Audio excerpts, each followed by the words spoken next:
The night I discovered my husband was living a double life, I felt my entire world shatter into a million pieces that could never be put back together again. My name is Vanessa, and for 3 blissful years, I believed I was living the fairy tale every woman dreams of. Marcus swept me off my feet with his devastating smile, his smooth words, and promises that felt like they were carved from the very stars themselves. He was everything I thought I wanted in a man: successful, charming, attentive when he was around, and absolutely magnetic in a way that made other women turn their heads when we walked into a room together. Our wedding was perfect. The kind of ceremony that makes other couples jealous and fills Pinterest boards with inspiration. I wore my grandmother's pearls and a dress that made me feel like a princess stepping into her happily ever after. Marcus looked at me that day like I was the only woman in the entire universe. And I believed with every fiber of my being that we would grow old together, surrounded by children and grandchildren who would hear the story of our epic love.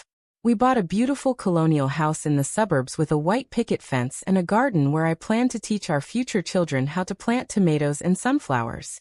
I decorated every room with care, choosing colors and furniture that would make our home a sanctuary from the chaos of the outside world. The nursery was painted a soft yellow because we wanted to be surprised, and I spent hours folding tiny clothes and imagining the sound of little feet running down our hardwood hallways. Marcus worked in consulting, or at least that was what he told me every single day for 3 years. His job required extensive travel, sometimes for weeks at a time, to cities I had never heard of for clients he could never discuss because of confidentiality agreements. I supported his career completely, even when it meant eating dinner alone most nights, and sleeping in our king-sized bed with only my pregnancy pillow for company. When other wives complained about their husbands working too much, I defended Marcus passionately. I told them he was building our future, securing our financial stability, making sure our children would never want for anything. I was proud of his dedication and sacrifice, even when it meant missing anniversaries, birthdays, and important doctor appointments because of last-minute business emergencies that always seemed to arise at the most inconvenient moments. The loneliness was crushing sometimes. I would sit in our perfectly decorated living room, surrounded by wedding photos and vacation pictures, feeling like I was living in a museum dedicated to a marriage that existed only in brief, beautiful moments between his departures. But I convinced myself this was temporary, that once we had children and he established himself further in his career, things would settle into a more normal rhythm. My pregnancy was progressing beautifully, and I was glowing with the kind of happiness that comes from carrying the child of the man you love more than life itself. I talked to my belly every night, telling our baby about the wonderful father who was working so hard to provide for us, who would teach them to ride bikes and throw baseballs and be everything a parent should be.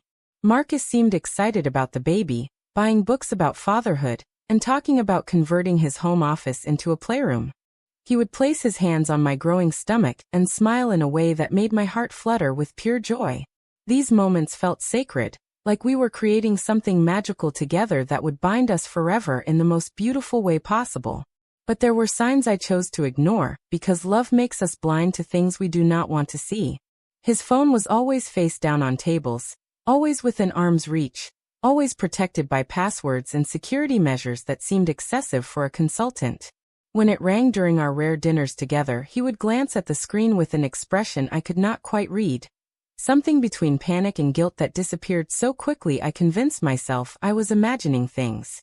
He had clothes in his suitcase that I had never seen before, shirts and ties that were not hanging in our closet, styles that seemed different from his usual professional wardrobe. When I asked about them, he would shrug and say his company provided uniforms for certain clients, or that he had picked up something new during his travels because he spilled coffee on his usual attire. There were credit card statements that did not add up, charges for restaurants and hotels in cities where he claimed to be working alone, amounts that seemed too high for solo business meals. When I questioned these expenses, he would explain them away with elaborate stories about client entertainment and company reimbursements that never seemed to materialize on our bank statements. His stories about work colleagues and business meetings never had consistent details. Names would change from one telling to the next, and locations would shift in ways that made me feel confused and slightly disoriented. When I tried to ask follow-up questions about people he had mentioned before, He would look blank for a moment before redirecting the conversation to something else entirely. The most painful sign was how distant he became during his brief periods at home. He would arrive exhausted and distracted, going through the motions of being a husband without the emotional connection that had once made our relationship feel so special. He would kiss me hello and ask about my day, but his eyes would be focused somewhere else, his mind clearly occupied with thoughts he could not or would not share with me. I told myself this was normal, that all marriages went through phases, that the stress of his job and my pregnancy were creating temporary challenges we would overcome together. I made excuses for every red flag because the alternative was too terrifying to consider. I was 8 months pregnant with our first child, completely financially dependent on him, and desperately in love with the man I thought I married. The night everything changed started like any other evening during one of his brief visits home. Marcus was sitting on our couch, his laptop balanced on his knees, claiming to catch up on emails from his latest business trip. I was in the kitchen making his favorite dinner, humming softly to myself and feeling grateful that he was home for more than 24 hours for the first time in weeks. The baby was particularly active that evening, kicking and rolling in ways that made me laugh out loud with pure delight.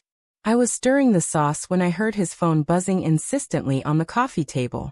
The sound was urgent, demanding, the kind of ringtone that suggests an emergency or something incredibly important. I glanced over and saw the screen lighting up with an incoming call, the name displayed in bold letters that made my blood freeze in my veins. The caller ID said home. I stared at that word, my mind struggling to process what I was seeing. I was home. We were in our house, surrounded by our belongings, in the space we had created together as husband and wife. So who was calling him from home, when home was exactly where he already was? Marcus noticed me staring and lunged for the phone with a speed that seemed panicked, almost desperate. His face went pale, sweat instantly beading on his forehead despite the comfortable temperature in our living room. He declined the call with shaking fingers and looked at me with an expression I had never seen before. Something between terror and guilt that made my stomach clench with a fear I could not name. Who was that? I asked, my voice surprisingly steady despite the way my heart was hammering against my ribs. Telemarketer, he said quickly, too quickly, his eyes not meeting mine. They always call at dinner time. You know how persistent they can be about trying to reach people when they are most likely to be available. But I knew. In that moment, with every instinct screaming inside my chest, I knew he was lying to me. The way he flinched when the phone rang, the sweat that appeared instantly on his skin, the tremor in his voice when he tried to explain it away. Everything about his reaction told me this was not a random sales call. Something deep inside me snapped that night, some invisible thread that had been holding my willful blindness together for 3 years. I could not unsee what I had just witnessed, could not unhear the desperate edge in his voice, could not unfeel the way the air in our beautiful home suddenly felt thick with deception and lies. I finished making dinner in a daze, going through the motions of being a loving wife while my mind raced with terrible possibilities. Marcus ate quickly and went to bed early, claiming exhaustion from his trip, but I knew he was avoiding my eyes, avoiding any conversation that might lead back to that phone call, and the questions I was clearly burning to ask. I lay awake next to him for hours, listening to his breathing and trying to convince myself I was overreacting, that my pregnancy hormones were making me paranoid and suspicious without cause. But every time I closed my eyes, I saw that word on his phone screen, home. And every time I tried to rationalize it away, my heart would start racing again with the terrible certainty that my perfect life was built on a foundation of lies. When Marcus finally fell into a deep sleep, I made the decision that would change everything forever. I carefully lifted his phone from the nightstand, my hands trembling as I held it near his face to unlock it with Face ID. The screen lit up, giving me access to a digital life I had never been allowed to see, a secret world that existed parallel to our marriage without my knowledge or consent. What I found in those next few minutes destroyed every belief I had about love, trust, and the man I had promised to spend my life with. There were hundreds of photos I had never seen before. Pictures of Marcus with a woman who was not me, a beautiful brunette with kind eyes and a warm smile that looked genuine and unguarded. They were kissing in these photos, holding hands, embracing with the kind of comfortable intimacy that comes from long familiarity and deep affection. But the images that shattered my heart completely were the ones with children. Two little ones, a boy and a girl who looked to be about 5 and 7 years old, calling Marcus Daddy, in the captions beneath family photos that documented birthday parties, school plays, soccer games, and quiet moments at home that I had never been part of. These children had his eyes, his smile, his laugh that I could almost hear through the still images on his phone screen. The woman's name was Jenna, and from the message threads I read with growing horror, it was crystal clear that she believed she was Marcus's only wife. Her texts were filled with the same kind of love and trust one had felt for him. The same excitement about their future together. The same complete faith in their marriage that I had carried in my heart for years. She talked about missing him during his business trips, about the children asking when Daddy would be home, about plans for their upcoming anniversary and dreams for expanding their family. She had no idea I existed, just as I had no idea she existed. We were both living in separate bubbles of deception, both believing we were the center of his universe while he juggled two complete lives with apparently effortless skill. The timeline of his trips suddenly made perfect sense with nauseating clarity. When he told me he was traveling for work, he was actually going home to his other family. When he told her he was traveling for work, he was coming home to me. We were both home to him, both wives, both completely unaware that we were sharing the man we loved with another woman who deserved the truth just as much as I did. I read through months of messages, seeing a pattern of lies so elaborate and well-maintained that it took my breath away. He had created completely separate identities for his two lives, maintaining different social media accounts, different friend groups, different versions of himself that never intersected or overlapped. He was a master manipulator, a skilled liar who had been living this double life for years without either of us suspecting anything was wrong.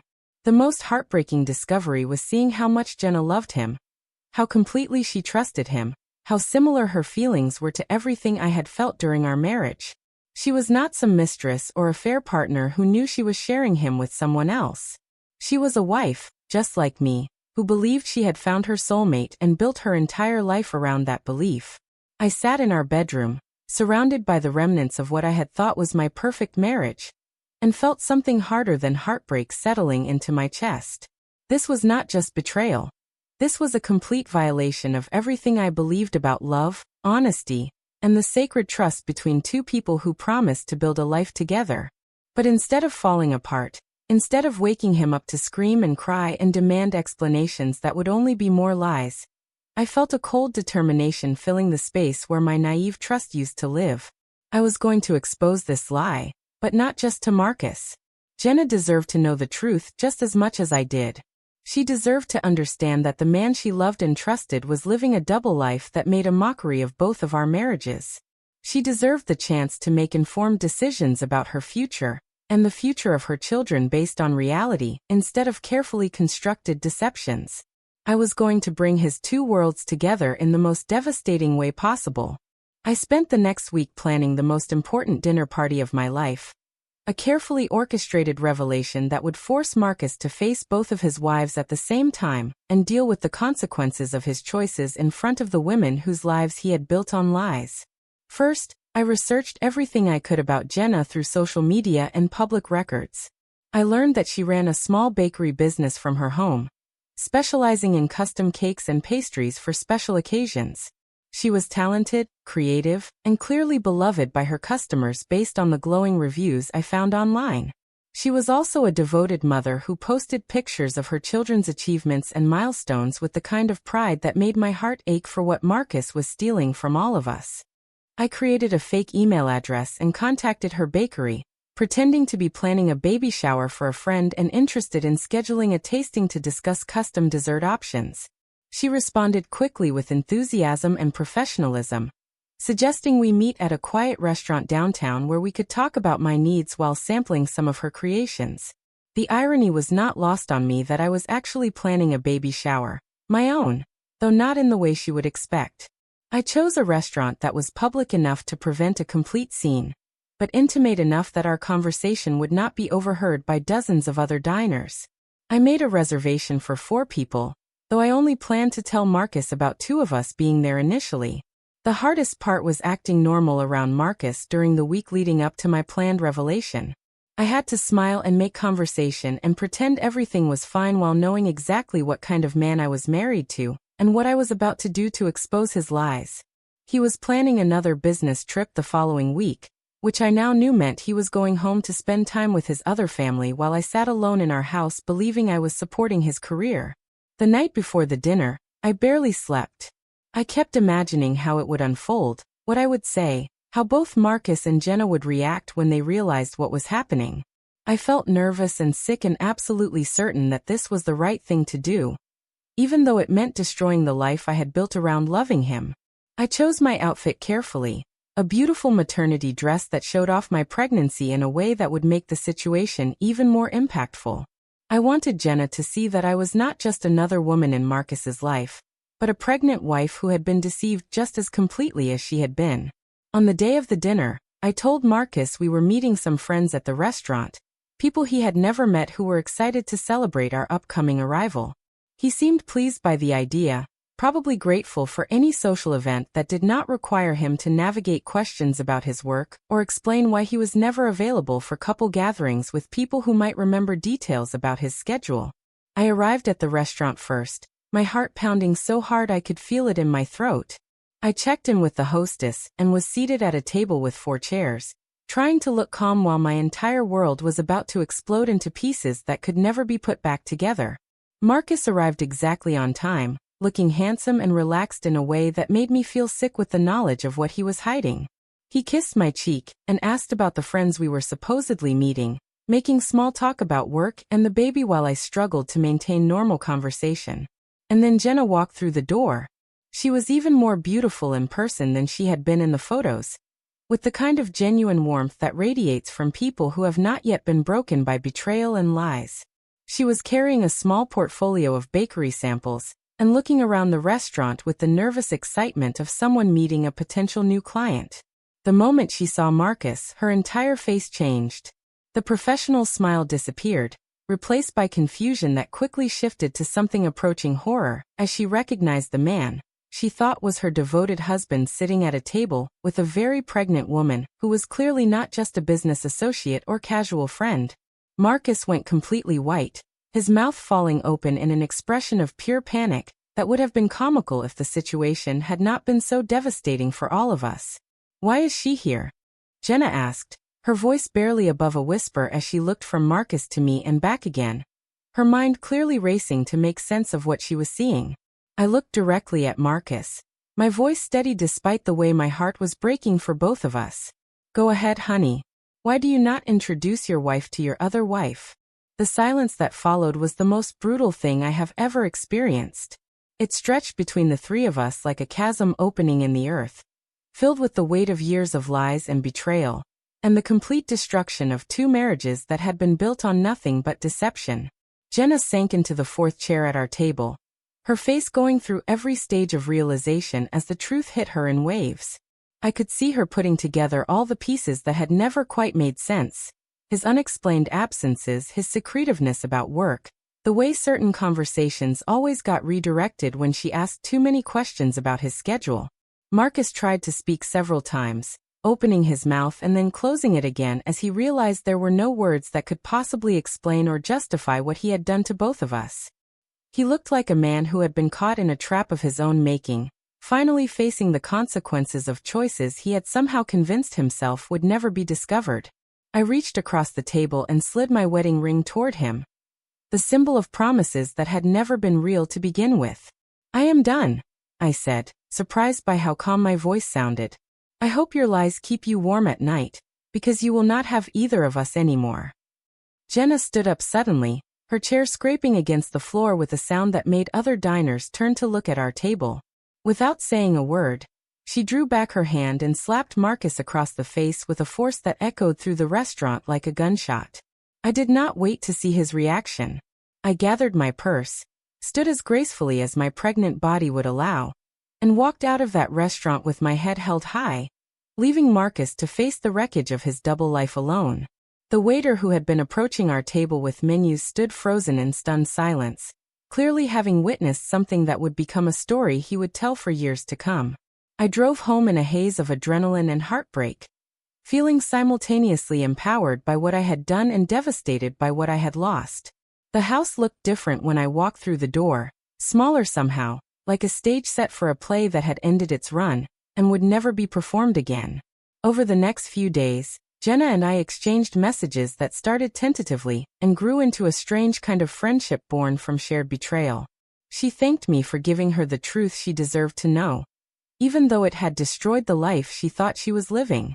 She told me about the conversations she had with her children, trying to explain why Daddy would not be coming home anymore in terms they could understand without completely shattering their sense of security.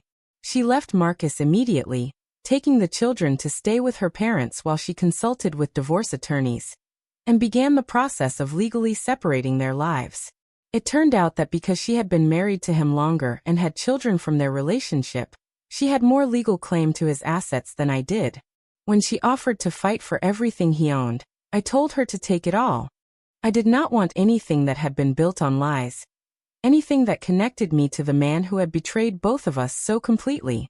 I wanted him to face the full financial consequences of his choices, to lose everything he had gained from maintaining his double life at our expense. Marcus tried to contact both of us repeatedly in the weeks that followed, sending messages that ranged from desperate apologies to angry accusations that we had conspired against him. He seemed to genuinely believe that he was the victim in this situation, that we had somehow wronged him by exposing his lies and refusing to continue living in his carefully constructed deception. He lost both wives, both homes, and most of his money through the divorce proceedings. His consulting business suffered when word got out about his personal conduct, and several clients decided they could not trust someone who had lied so extensively in his personal life to be honest in his professional dealings. The last I heard, he was living alone in a small apartment, working a job that barely covered his child support obligations, and trying to rebuild relationships with children who felt betrayed by his lies and confused by the destruction of their family. As for me, I gave birth to my daughter 3 weeks after that devastating dinner. She is beautiful and perfect, with eyes that look exactly like mine and a smile that belongs only to herself. I named her Hope, because even in the midst of heartbreak and betrayal, she represents the possibility of building something real and honest and good from the ashes of what I lost. I am raising her alone, and while it is challenging in ways I never imagined, it is also freeing to know that every decision I make is based on truth instead of lies.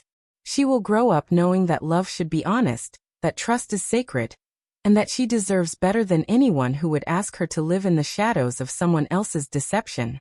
Jenna and I stay in touch, 2 women who survived the same betrayal, and came out stronger on the other side. Her children are adjusting to their new normal, and she has started dating again, though she is understandably cautious about trusting anyone completely.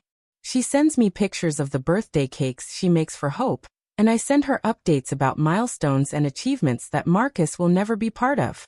Sometimes I think about what my life would have been like if I had never seen that phone call, if I had continued living in blissful ignorance while Marcus maintained his double life indefinitely. I might have raised my daughter believing her father was a devoted husband and provider, never knowing that half his attention and affection was going to another family entirely. But I am grateful for that moment of terrible clarity, for the strength I found to seek out the truth and share it with someone who deserved to know it just as much as I did. Marcus tried to live 2 lives, so I brought both of them to the same table and forced him to face the consequences of his choices in the most direct way possible. Karma does not always come with fire and brimstone. Sometimes she wears lipstick and serves the truth as the main course, letting the lies crumble into dust where they belong. I learned that love without honesty is not love at all, but a beautiful illusion that can be shattered by a single phone call from home. I learned that I am stronger than I ever imagined, capable of surviving betrayal and heartbreak, and still finding reasons to hope for better things ahead. Most importantly, I learned that the truth, no matter how devastating, is always better than living a lie, even when that truth destroys everything you thought you knew about your life and the person you loved most in the world. My daughter will grow up knowing these lessons, raised by a mother who chose painful truth over comfortable deception, who refused to let someone else's lies define the boundaries of her world. She will know that she deserves honesty, respect, and love that does not have to be shared or hidden or justified with elaborate stories that never quite add up. And maybe, when she is old enough to understand the full story of how she came into this world, she will be proud of the mother who refused to let lies win, who brought truth to light even when it meant losing everything she thought she wanted, who chose integrity over comfort and raised her daughter to expect nothing less from the people who claimed to love her. That dinner changed everything, destroyed 2 marriages, and exposed years of carefully maintained deception. But it also freed 2 women and 4 children from living in the shadow of someone else's lies. And sometimes freedom is worth any price you have to pay to claim it. If this story touched your heart or opened your eyes to the signs of deception, please subscribe to our channel for more real-life stories of courage, betrayal, and the strength we find when we choose truth over comfortable lies. Your support helps us share these important stories that remind us all that we deserve honesty, respect, and love that does not have to hide in the shadows.